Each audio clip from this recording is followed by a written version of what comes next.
Nobody did anything to you, honey. I don't care. Miss Nobody Finna do nothing to me, did but I don't like nothing to you. No, stop talking to me then. Nobody do owe my Let's mom go. an apology, though. That's who you owe one. No, excuse me. Because you know you slept with somebody else. Miss and Hooker. Girl, Miss better stop talking about me. No.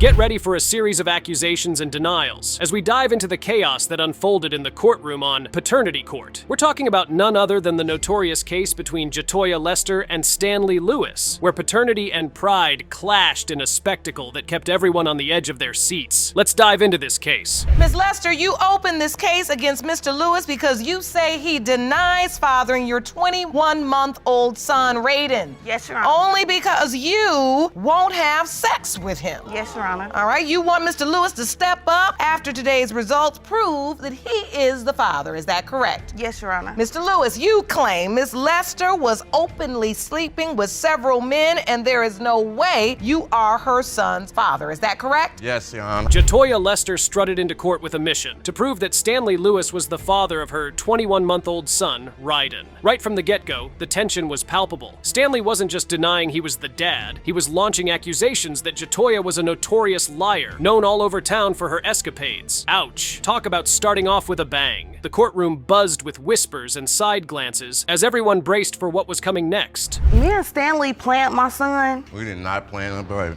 Yes, we did. No, we did not. We've also never used a condom. We talked about having a baby numerous times, so this is all new to me on why he's not claiming my son. So you're denying the baby? No, I'm not denying a baby. It's just GHETTO Lester, she just always lying. She's known the street to be a hoe. And All right, let's be respectful.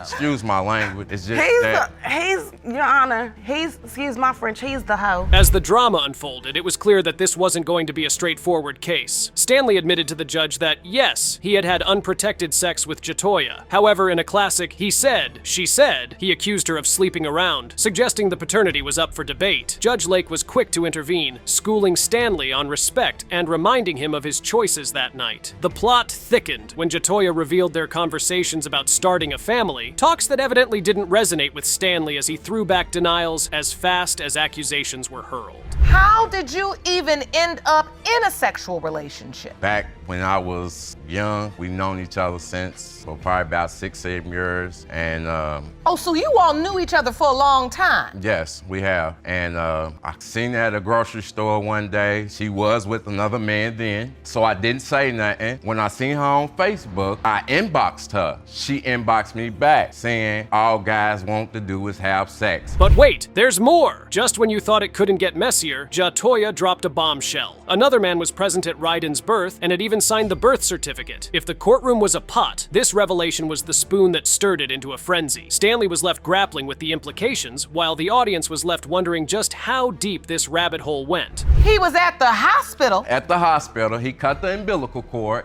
and he signed the birth certificate. So how am I the father? He sure did. Let me look in my court files because we got a copy of that birth certificate. Yes, he did. This birth certificate, oh yeah, here it is, from the Commonwealth of Kentucky. Certified record of birth for Raiden Jador. Jador. And your father's name is another man's name. Yes, Your Honor. So you think it's you funny? let another man sign the birth certificate when you told Mr. Lewis it was his child? Yes, I The did. climax of this courtroom drama came with a twist that no one saw coming. Amidst the heated exchanges and fiery looks, social media entered the picture. Yes, you heard that right. Paternity results were flaunted on social media for all to see, turning personal drama into public spectacle. The courtroom was left scratching their heads, Judge Lake included, trying to piece together the puzzle of relationships, paternity, and modern-day privacy invasion. Mr. Lewis just testified that you and Ms. Lester have had a 10-year relationship. Yes, Your Honor. And you've been sexually active with her for those 10 years? Not at all, Your Honor. Stop lying, man. Quit fronting. When I got in the picture, Raiden was already, I say, 3 to 4 months. Right. So you don't believe you can't be, what, no, I know actually, for a that fact. still doesn't matter because if you've been 10 years on and off. Not sexually though, Your Honor. Oh. You believe It's it. just You believe it. He knows that. Then, like I said, I'm really here for support, really. About time, this chaotic journey of paternity claims came to a head. Yep, It was result time, and the courtroom was thick with anticipation, the air crackling with every heartbeat. With accusations flying left, right, and center, the truth was just moments away from being unveiled. Who would end up being the father of little Ryden? Or was there an unexpected twist lurking in the shadows of this family drama? Mr. Lewis, you are not the father. Can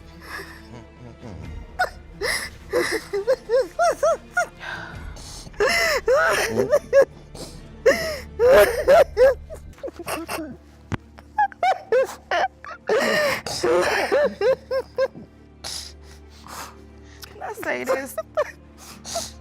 I made a mistake.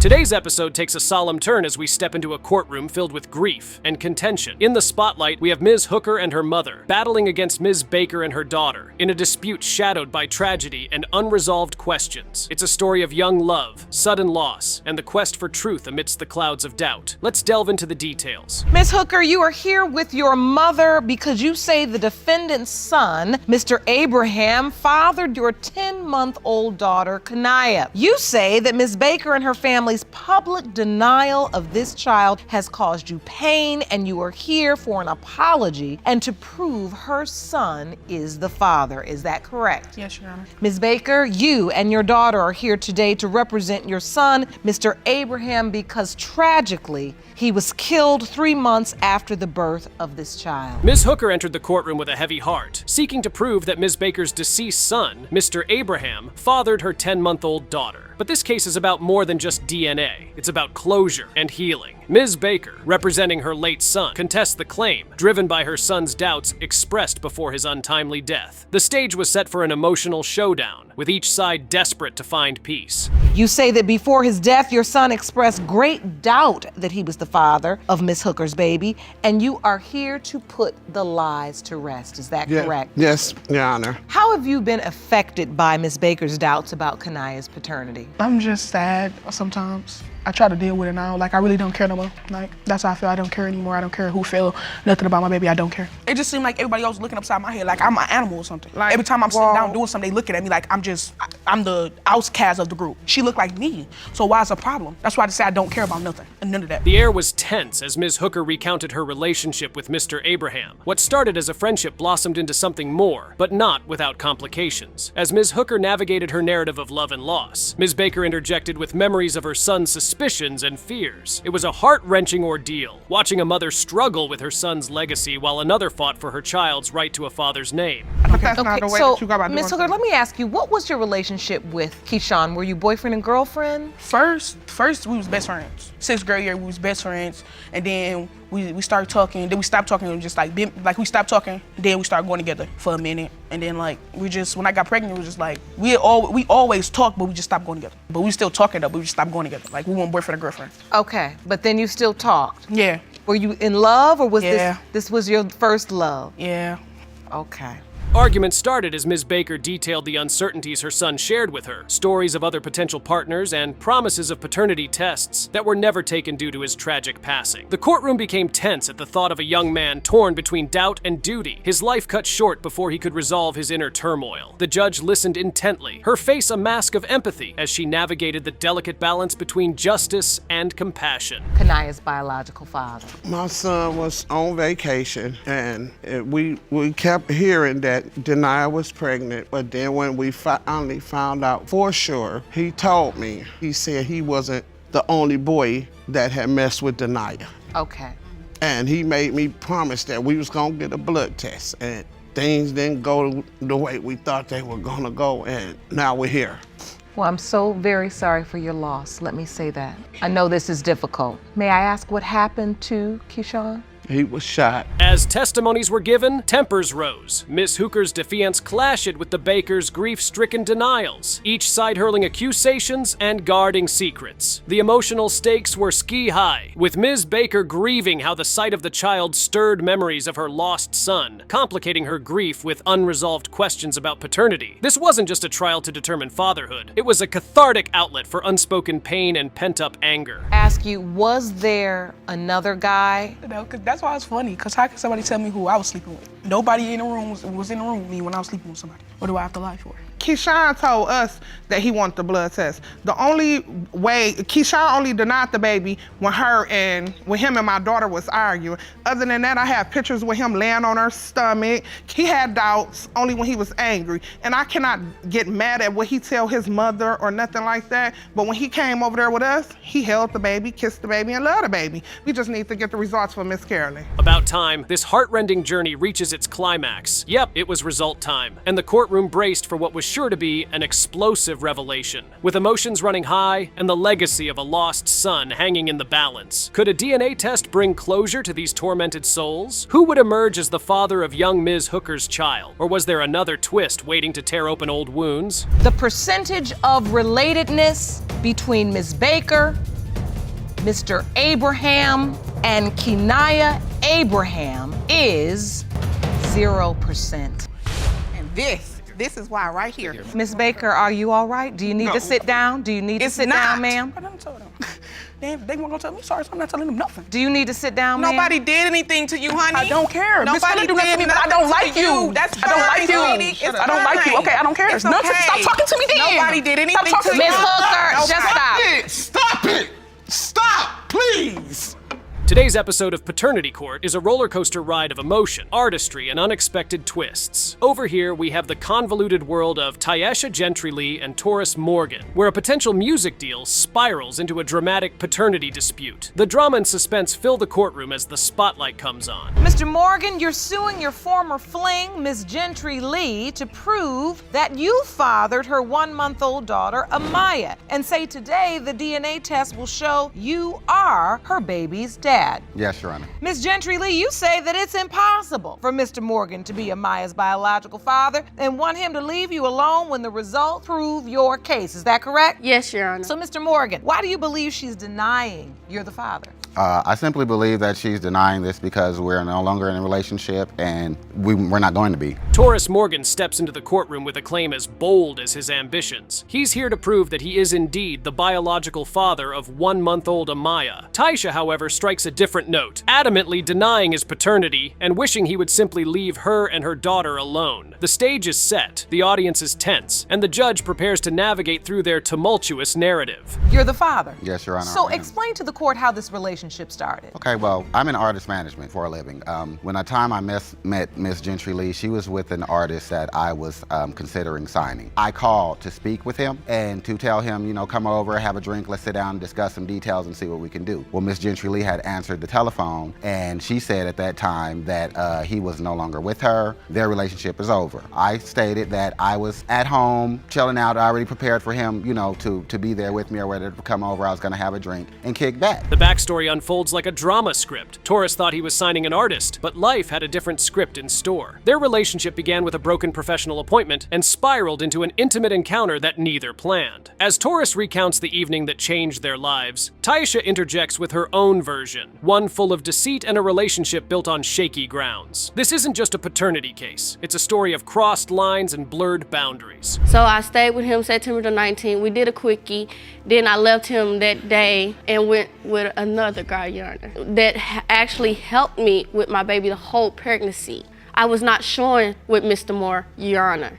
I was not getting sick until I met the other person. Yes. Now, listen, so this is why you're convinced that Mr. Morgan is not your child's father. Yes. Because you didn't have any pregnancy symptoms, you didn't have anything until you were with this other guy. Yes. But the plot thickens. Taurus insists on his involvement during the early days of Amaya's life, only to be met with rejection and accusations from Tyesha, who claims his romantic overtures were unwelcome. The courtroom buzzes with whispers as the judge sifts through their tangled narratives, trying to find a thread of truth among the web of lies. Every word adds weight to an already heavy atmosphere, where the future of a child is at stake. That is not true, She Your Honor. He explained to did not me ask that me when I that. asked her that she had He did nowhere not to ask go, me that. she had nowhere to go. She No. was staying with a family member of hers, and her family member thought she was a bad influence on the rest of the girls that were there in the house, and she couldn't stay there any longer. So you end up living together. Yes. You all are having sex. Yes. Unprotected. Yes. Then you find out she's pregnant. Yes. Do you tell Mr. Morgan as soon as you find out, or do you tell tell the other Your guy? Honor, I did not tell Mr. Moore I was pregnant. How did you find out she was pregnant? She was at my house. She needed some hygiene products. I was going shopping for my own things. As tensions escalate, the accusations fly. Tyesha and Taurus trade accusations over the nature of their relationship, with each revelation more startling than the last. The audience is caught in a back-and-forth match of he said, she said, where every statement could tip the scales of justice. The judge watches closely, with a seriousness that the case demands, as she prepares to get to the heart of the matter. At that time, I figured she had been there for a month. Like, okay, so when is your period, basically? Are you gonna need some pads? She's like, yeah. She put them in my top shelf that's next to my bathroom, and they remained there. They never got open. She never used one. And after time, I'm like, okay, why aren't these open? Why aren't you using them? I haven't had my period. Why haven't you had your period? I don't know. Well, let's check and see if maybe you're pregnant, because that's usually what happens if you miss a cycle. So I made an appointment, and at that time, she went in for a urinalysis test, to take a urine test to see if she was pregnant, okay? When she went and took that test— About time, this saga of love and lies nears its finale. The courtroom holds its breath, anticipating the verdict that could unravel the mystery of Amaya's paternity. With the stakes as high as the emotions, what will the DNA reveal? Is Taurus truly the father, or has Tyesha's denial more to it than meets the eye? Or perhaps, is there another twist waiting to be uncovered in this melodic conundrum? You are the father. I don't get her. We've been through hell and back. Born. I never got to hold her. I never got to. She moved away when she was 8 months pregnant on us. You to stay at my house. You could have stayed. With me. You said I don't like you so much, but I was there for you. I bought your baby clothes. I fed you. Like you're But so whatever disagreement we have with us, Tyrus, I don't think she'll be around you. I'm sorry, I'm letting it go. Twisted, and I will be filing for joint custody. Please believe that. Goodness. Strap in for another tumultuous episode of Paternity Court, where the stakes are high and the emotions higher. Today's case features Miss Sales and Mr. Jackson, embroiled in a fiery debate over the paternity of a child born out of a relationship shadowed by secrets and denials. Sit tight as this case unfolds amidst accusations of infidelity and racial undertones that add layers of complexity to an already heated dispute. Miss Sales, you claim that you and the defendant, Mr. Jackson, were in a serious relationship and it was his idea to have a baby. But now that your 3-year-old daughter, Micaiah, is here, he denies being her father. You want him to step up and take care of his daughter. Is that correct? Yes, Your Honor. Mr. Jackson, you claim that Miss Sales is a former side chick who is trying to pin a baby on you only because she wants you back in her life. From the outset, the atmosphere in the courtroom is charged with tension. Miss Sales claims that she and Mr. Jackson were in a 5-year relationship, a claim Mr. Jackson completely denies, labeling her as nothing more than a side woman. As Miss Sales recounts their history, the story goes into a saga of love and betrayal, punctuated by their ongoing dispute about the complexion of their child, Miss Sales being of darker skin, and the baby, light-skinned, a point Mr. Jackson uses to fuel his paternity denial. You are not her daughter's father. Is that correct? Yes, Your Honor. So, Miss Sales, explain why you opened your case today. I opened my case today because I was with D'Amico for 5 years.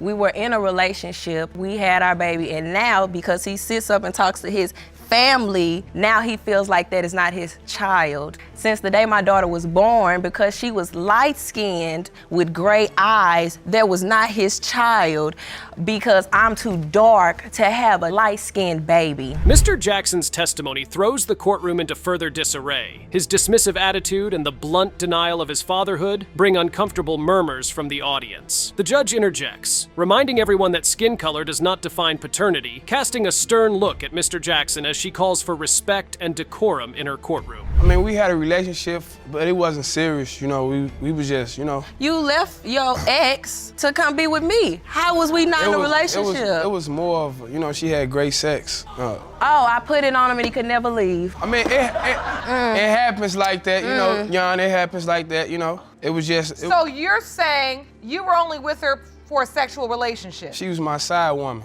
So did you make that clear, or were you making her feel like she was your real woman, but really you were just having a side woman? She was just my side woman. The plot thickens as allegations of other potential fathers emerge. Mr. Jackson alleges that Miss Sales was seen with another man, which could possibly explain the child's appearance. He bases his doubts not only on hearsay, but also on malicious gossip that has swirled around their community, further complicating the narrative. So at the time of the doctor's visit at the end of August, no, I was not pregnant. But again, we had sex at the hospital that same night and would have sex every day on the regular. So of course, it wasn't that hard for me to conceive within the next week or two by him. So yeah, Mr. Jackson, it sounds like you all were a side woman, main woman, whatever it was to you. It sounds like you all were having a lot of sex. Yeah. And so if you were having that much sex, it was good. So listen, I'm not asking about the quality. Yes, ma'am. I made a comment on the quantity, even though we know it only takes once anyway. As the emotional intensity peaks, both parties throw accusations that just how much mistrust and deception there is between them. Mr. Jackson clings to his doubts while Miss Sales fights back tears as she defends her single encounter that led to her pregnancy. The judge listens intently, her face a mask of concentration as she prepares to sift through the tangled web of words to uncover the truth. It was just too much at the time. What do you mean too much?